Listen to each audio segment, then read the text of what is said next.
안녕하세요 여러분.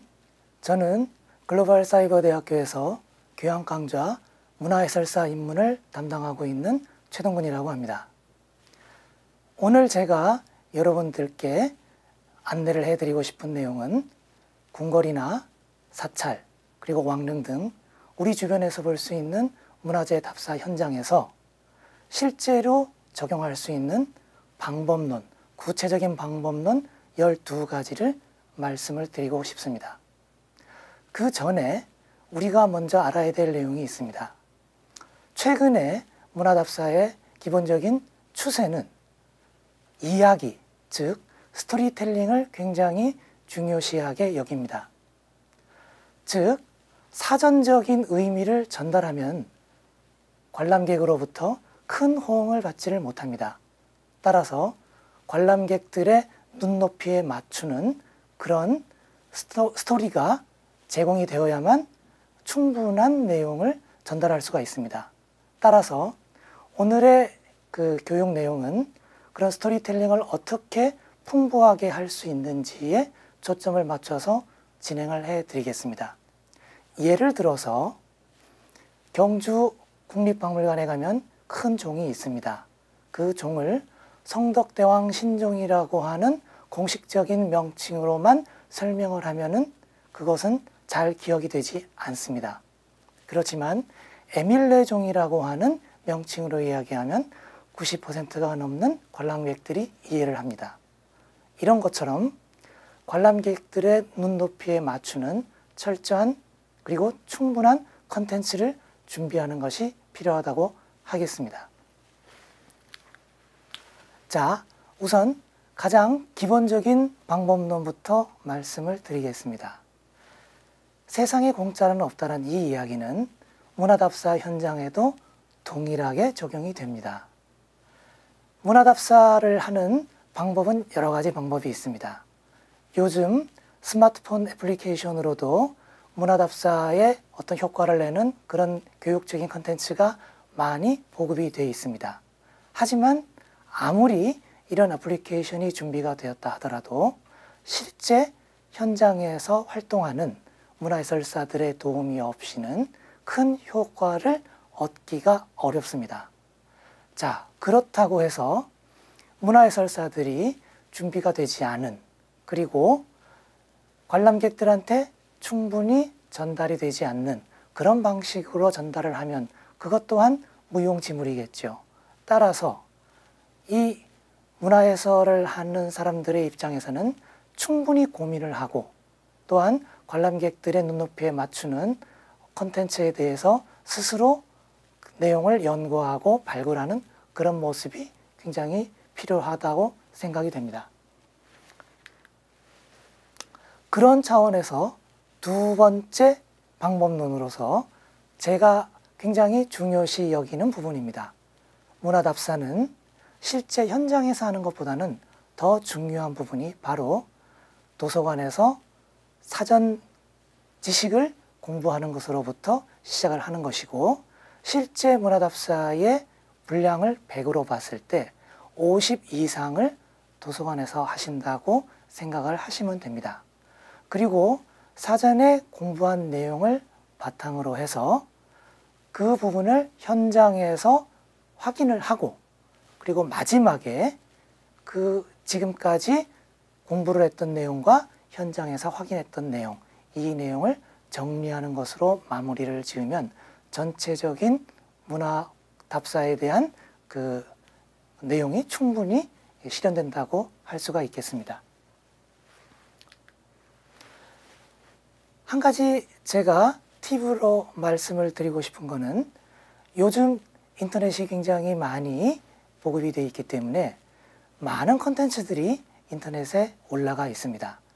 특히 유튜브 같은 동영상 서비스를 하는 웹사이트를 여러분들이 보시게 되면 수많은 주제에 관련해서 많은 무료 콘텐츠들이 올라가 있습니다. 따라서 여러분들께서 필요하실 때 저를 포함하여 많은 전문가들이 무료로 콘텐츠를 제작해서 올려놓은 동영상 강의를 참조를 하시기를 부탁을 드리겠습니다. 세 번째 방법론은 함께 하라는 것입니다. 자, 문화답사는 혼자 하게 되면은 큰 효과를 얻기가 어렵습니다. 문화답사는 여럿이서 해야만 시너지 효과를 거둘 수가 있습니다. 특히 문화답사의 대상자가 어린 학생들 위주로 되어 있을 경우는 더더욱이 그렇습니다.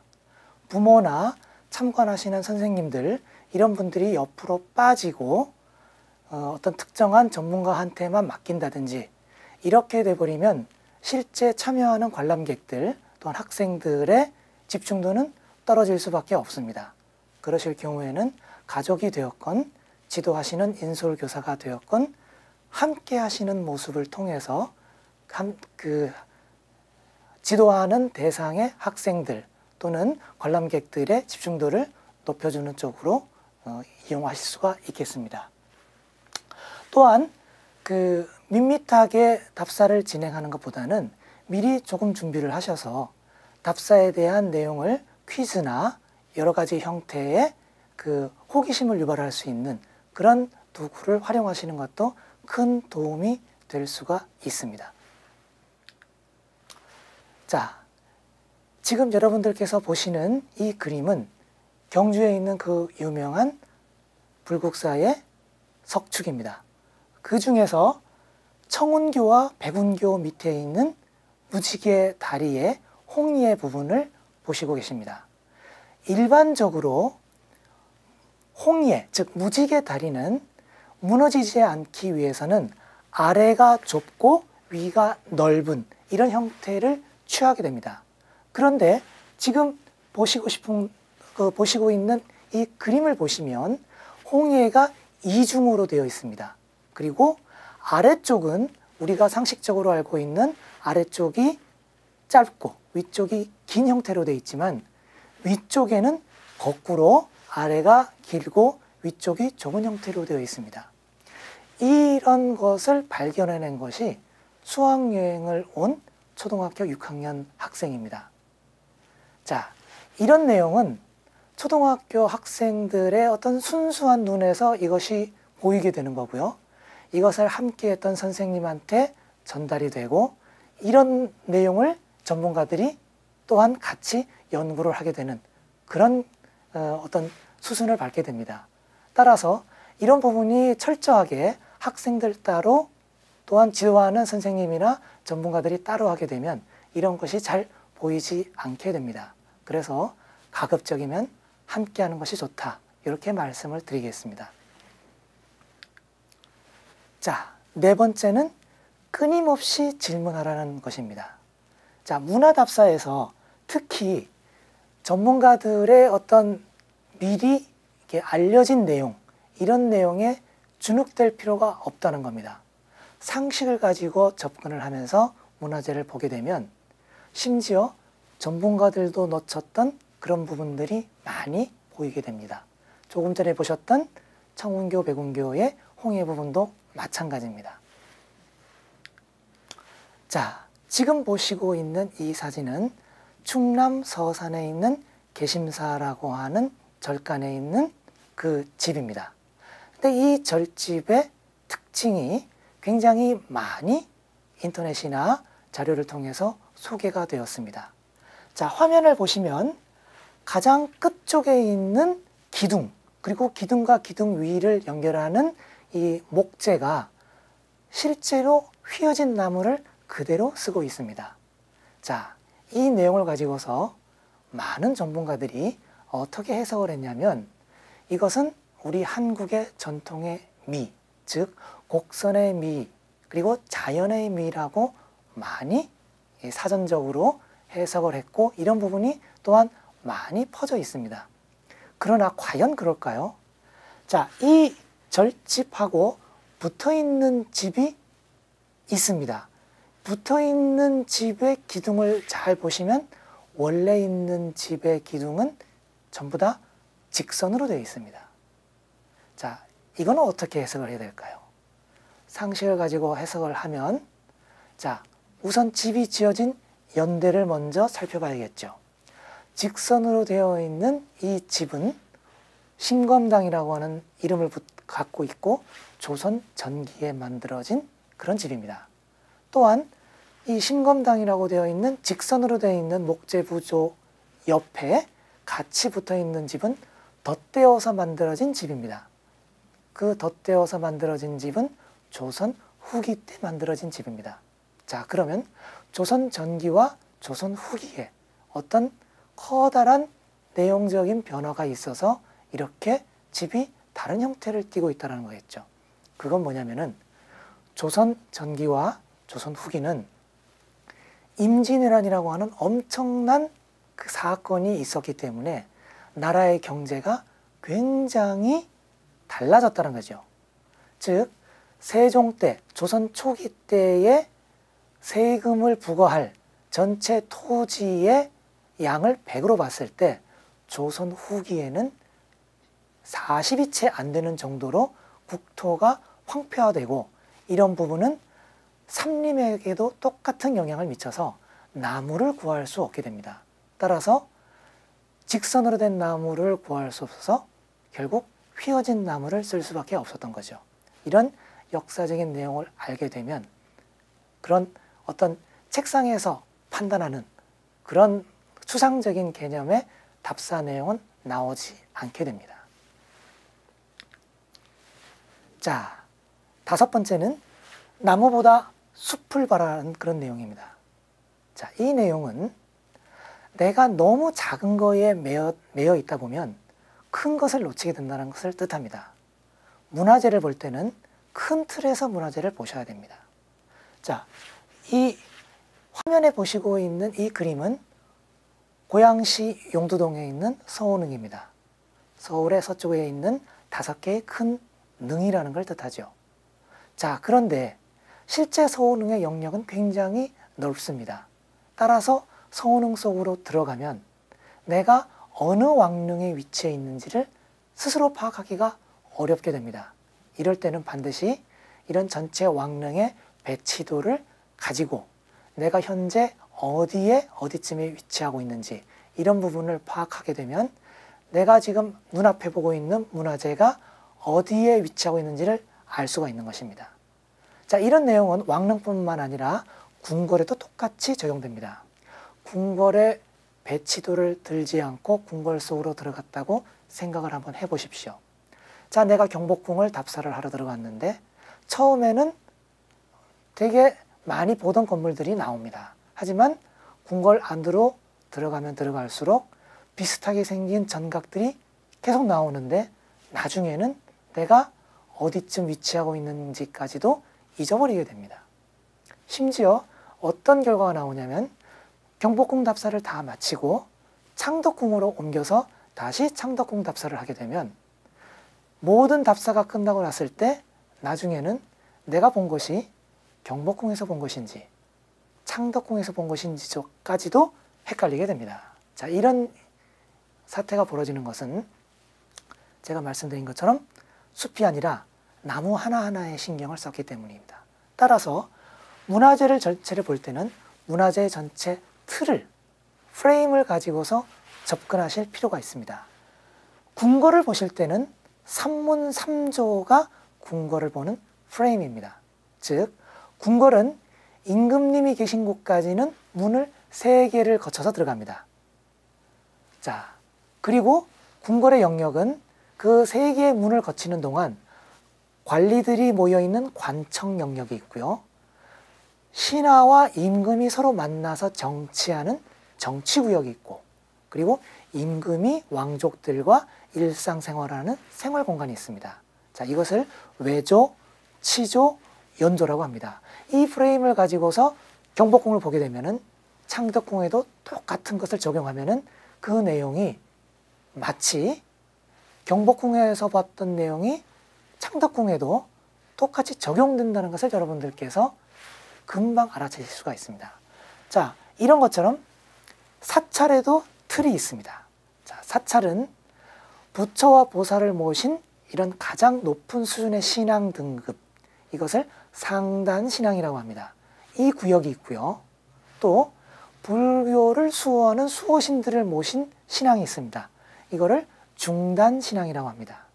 자, 그리고 원래 불교에 소속이 되어 있지 않지만 토속적인 이 땅의 민중들의 어떤 신앙, 이런 신앙을 불교에서 흡수한 그런 신앙을 하단신앙이라고 해서 뭐 산신각이라든지 칠성각, 독성각 이런 식으로 해서 사찰의 구조는 어떤 외래신앙, 그리고 불교를 수호하는 수호신들의 신앙, 마지막에 부처와 보살의 신앙, 이렇게 세 개로 구분이 된다. 마찬가지로 이런 세 개로 구분되는 이 틀을 가지고 어느 사찰을 가시든지 적용을 해보면 똑같이 적용된다는 것을 아실 수가 있습니다. 자, 이번에는 왕릉을 보겠습니다. 왕릉도 궁궐하고 똑같이 세 개의 공간으로 구성이 됩니다. 맨 먼저 왕릉에 제사를 지내러 오는 그런 접근하는 공간이 있고요. 진입 공간이라고 합니다.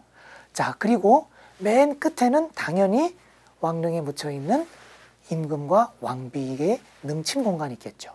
자, 그러면 가운데 부분은 제사를 지내러 왔던 신하들과 거기에 묻혀 있는 돌아가신 왕들이 만나는 공간, 즉 제사를 올리는 제향 공간이 있습니다. 재미있는 것은 이런 왕릉의 구조하고 궁궐의 구조하고 흡사하다는 것입니다. 궁궐의 구조도 처음에는 신하들이 모여있는 관청 공간이 있고 맨 끝에는 임금이 생활하는 생활 공간이 있었죠. 그리고 가운데에서는 임금과 신하가 만나는 정치하는 공간이 있었습니다. 이것이 왕릉에도 똑같이 적용된다고 보시면 됩니다. 문화재는 하나하나를 따로따로 보는 것이 아니라 전부 다 연결해서 보면은 이것이 어떻게 일목요연하게 볼 수 있는 하나의 그 통일된 눈이 생깁니다. 자, 마지막으로 향교나 서원같이 유교적인 어떤 그런 건축물을 보게 되면 여기는 기본적으로 그 유교의 성현들이 말씀하신 내용을 공부하는 그런 강학 공간이 있고, 그리고 실제 유교의 성현들을 모시는 제향 공간이 있습니다. 이렇게 서원이나 향교는 크게 공간이 두 개로 나눠진다. 이렇게 이해를 하시면 되겠습니다. 자, 6번째, 백지에 그려봐라. 굉장히 중요한 내용입니다. 심지어 현장에서 활동하시는 문화해설사분들도 이 내용은 잘 모르시는 분들이 계십니다.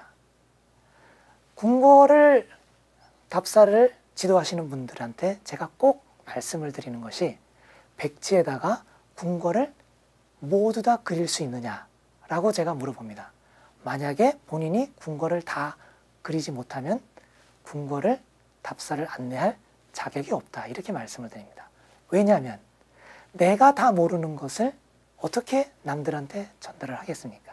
따라서 내가 아는 내용이 정확하게 내가 알고 있는지를 검증을 해보는 내용은 내가 남들한테 보여주고 싶은 내용을 백지에 그대로 그려낼 수 있을지, 이것을 스스로를 테스트하는 도구로 삼으시면 됩니다. 자, 지금 화면에 보고 계신 이 그림은 굉장히 유명하죠. 경주 불국사 앞에 있는 석가탑입니다. 자, 이 석가탑을 보시면은 우리나라 석탑의 교과서라고 합니다. 그런데 이 석가탑은 참 재미나게도 우리나라에 있는 석탑 중 곡선을 찾아보기 어려운 정도로 거의가 직선으로 만들어진 그런 탑이라는 것을 이것도 그려본 사람만이 압니다. 자, 그런데 재미있는 것은 이 석탄의 맨 아래쪽을 한번 보실까요? 석탑의 제일 아래쪽은 마치 제대로 다듬지 않은 것처럼 울퉁불퉁한 부분이 그대로 남아 있습니다. 그리고 그 옆에 땅을 보셔도 돌 어떤 그런 무더기 흔적들이 남아 있습니다. 자, 석가탑처럼 완벽한 교과서형 모델을 만들어내는 신라의 장인들이 어떻게 이렇게 맨 바닥 쪽에 있는 부분은 이렇게 허술하게 만들었을까요? 자, 혹자는 이런 내용을 잘 모르시는 분들은 뭐라고 이야기를 하냐면은 이런 부분이 대충대충 하는 어떤 그런 문화가 옛날부터 있었다라고 이렇게 말도 안 되는 내용으로 설명하시는 분도 계십니다. 그러나 이런 부분은 불교 경전을 보면 금방 알 수가 있습니다. 불국사의 석가탑은 법화경이라고 하는 불교 경전에 그대로 나와 있습니다.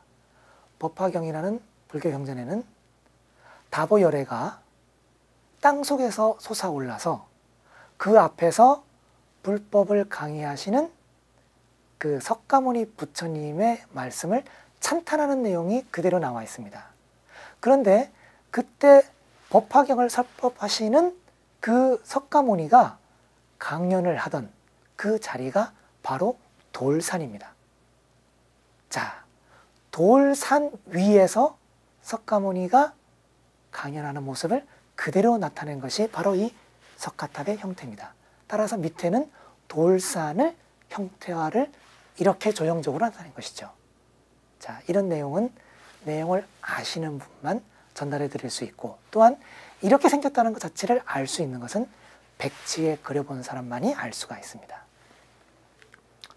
자, 그 다음 우리 문화에 맞는 키를 찾아라, 이런 부분이 있습니다.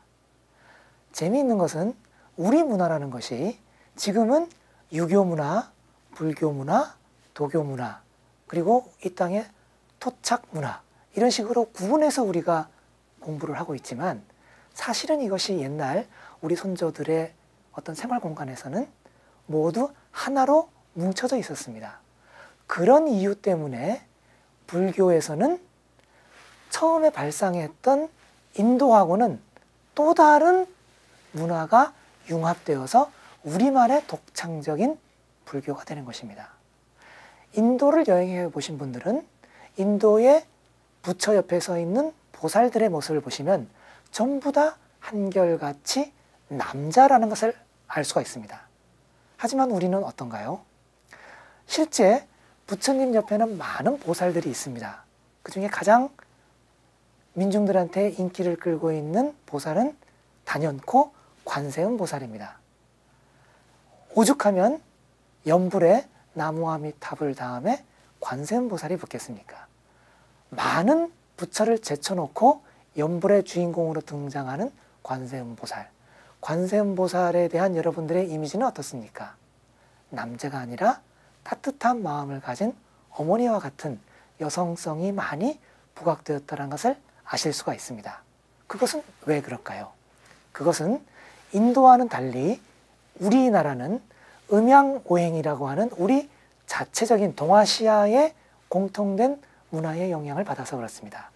가운데 부처님이 계시면 양쪽으로 두 쪽에 협시보살이 오게 됩니다. 가운데 남자가 있으면 양쪽에 여성성을 강조하는 것이, 이것이 음양의 어떤 조화를 이루게 되는 그런 것이기 때문에, 그런 내용을 우리가 알게 되면, 즉 음양오행을 알게 되면 이 내용이 정말 신기하게도 사찰문화, 궁궐문화, 왕릉, 이런 부분에 모두 적용이 되고, 심지어 유교문화, 도교문화에도 똑같이 적용된다는 것을 여러분들께서 확인하실 수가 있습니다. 자, 그 다음 항상 비교하는 습성을 길러야만 됩니다. 자, 예를 들어서 우리 조선에 5대 궁궐이 있습니다. 자, 서울에는 5대 궁궐이 나름대로 어느 정도 많이 복원된 건물도 있고, 어떤 데는 굉장히 많이 훼손된 건물이 있습니다만은 궁궐의 정문들은 다 복원이 되어 있는 그런 상태입니다. 근데 재미있는 거는 덕수궁의 정문이 대한문인 것은 여러분들께서 상식적으로 다 알고 계십니다. 그런데 나머지 궁궐들의 정문의 이름을 한번 찾아볼까요? 경복궁은 광화문입니다. 창덕궁은 돈화문이고요. 창경궁은 홍화문이고 경희궁은 흥화문입니다. 규칙이 보이나요? 그렇습니다. 궁궐의 정문에는 반드시 화자가 가운데 들어갑니다. 이 화는 교화를 뜻합니다. 즉 무지한 백성들을 임금님의 덕으로 전부 다 교화를 시키는 그런 의미를 갖고 있습니다. 왜냐하면 임금님하고 일반 백성이 만날 수 있는 접점이 궁궐의 정문이기 때문입니다. 자, 그러면 덕수궁은 왜 이름이 대한문일까요? 이것도 기록을 찾아보면 덕수궁의 정문은 원래부터 대한문이 아니라 인화문이었다는 것을 알 수가 있습니다.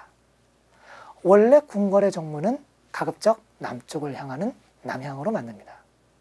자, 그런데 덕수궁의 대한문은 남향일까요? 그렇지 않습니다. 동쪽을 바라보고 있는 동향입니다. 원래 덕수궁은 남쪽을 바라보는 인화문이라고 하는 문이 있었습니다만 일제강점기를 통하면서 지금 서울시청 옆으로 나는 그런 대로가 뚫리면서 통행이 동쪽 문 위주로 통행량이 많아지게 됐습니다. 따라서 출입 기능이 없어진 그런 인화문을 없애버리고 동문을 정문 대신으로 사용하게 됐기 때문에 그런 이유로 해서 덕수궁만큼은 정문이 대한문으로 되어 있는데 이런 부분은 역시 다른 궁궐들과 비교를 함으로써 그럼으로써 알 수가 있는 내용입니다. 자, 이번에 옛 주인의 시각으로 보자 이런 말씀을 드리겠습니다. 우리가 흔히 문화재 현장에서 오른쪽 왼쪽을 구분할 때 어디를 기준으로 하나요?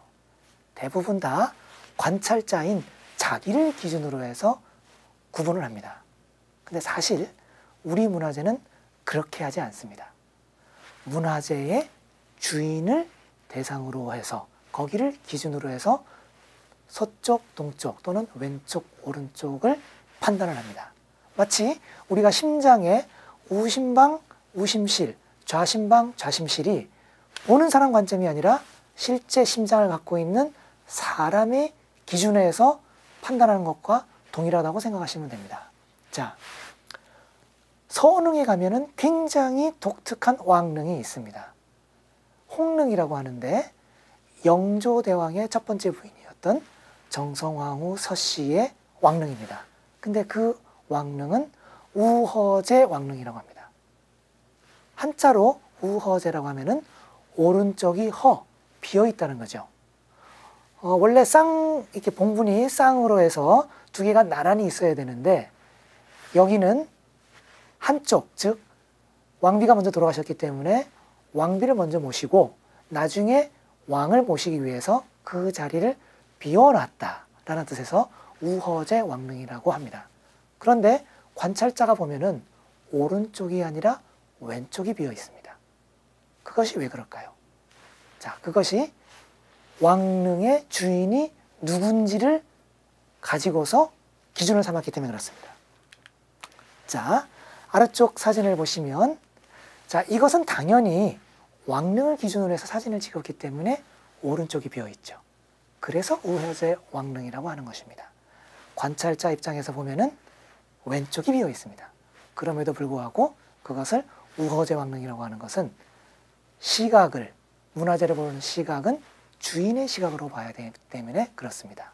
자, 어느 왕릉을 가든지 왕릉을 처음으로 들어갈 때 그 진입로, 그 참도라고 하는 참배하는 길을 따라서 가게 되면은 제사를 올리는 그런 건물이 있습니다. 정자각이라고 하죠.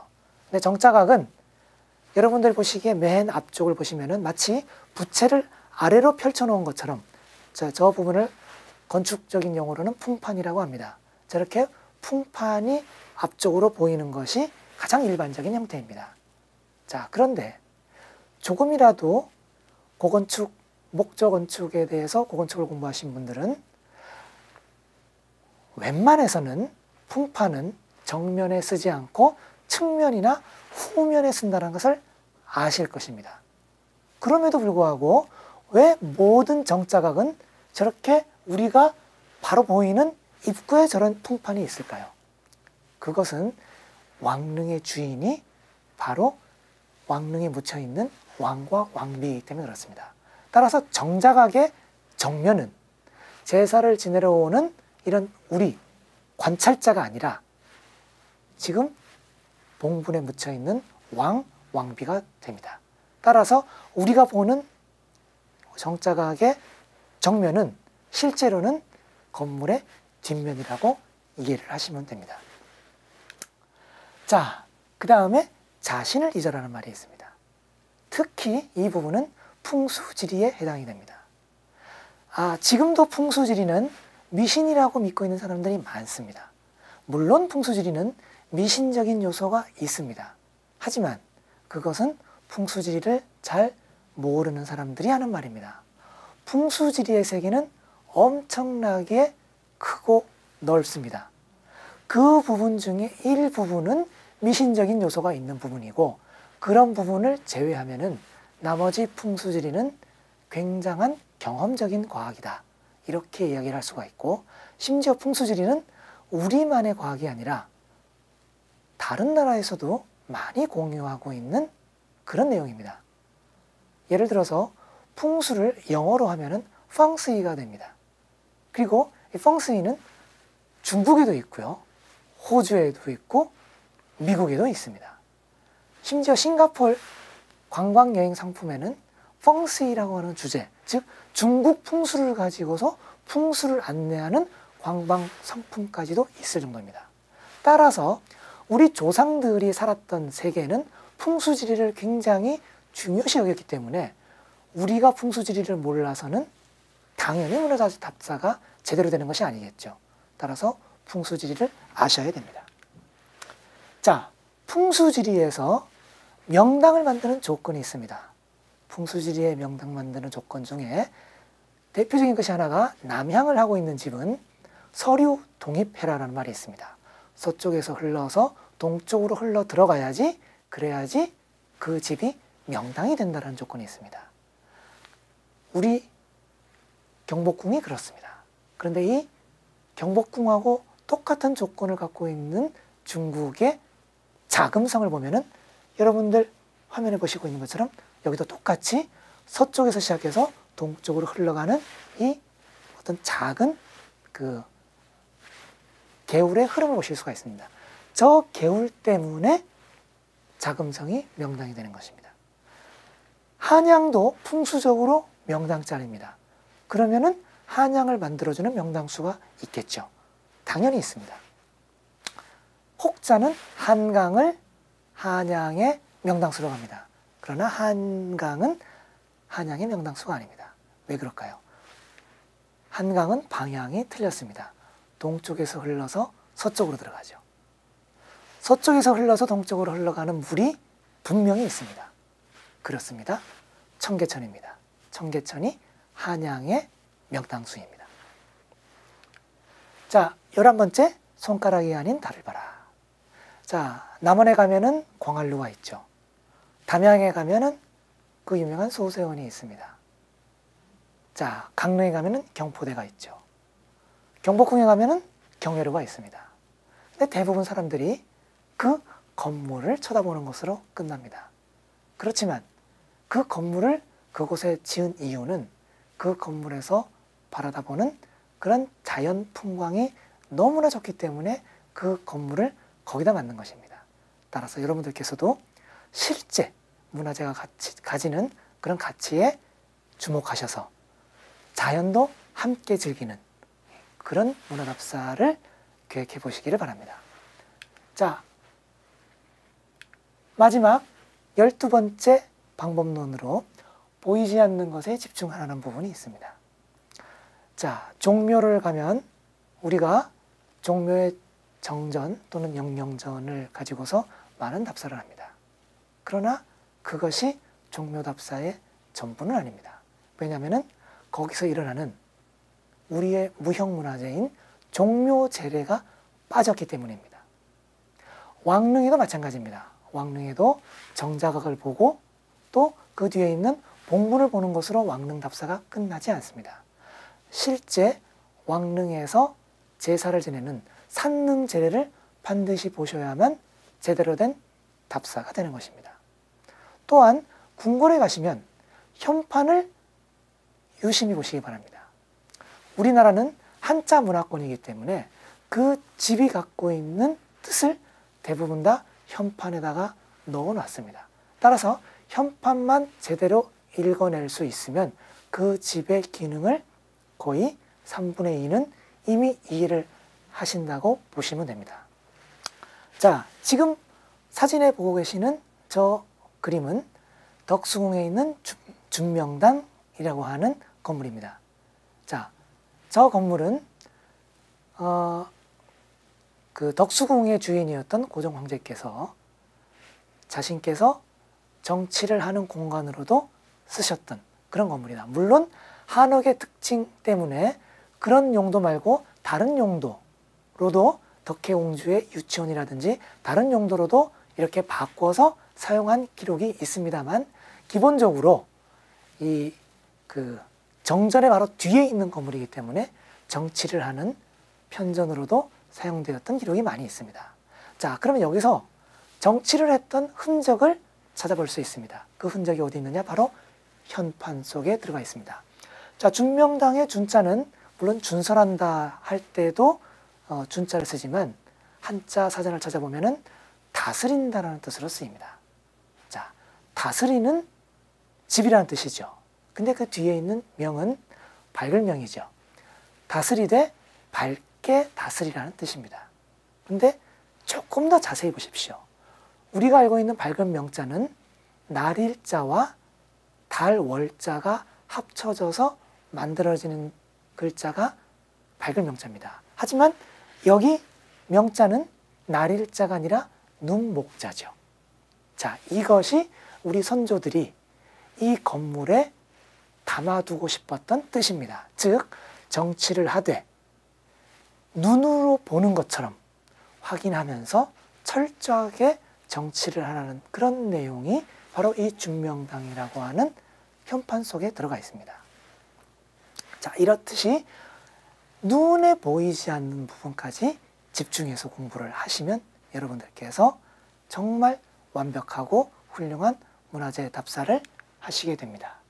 그리고 또 한 가지, 문화재는 우리 선조들이 남겼던 흔적입니다. 따라서 그 우리 선조들이 문화재를 남겨놓을 그 당시의 상황, 그것을 우리는 흔히 역사라고 부릅니다. 따라서 그런 역사적인 배경도 같이 공부를 하셔야만 제대로 된 문화답사가 된다. 이런 것을 말씀을 드리겠습니다.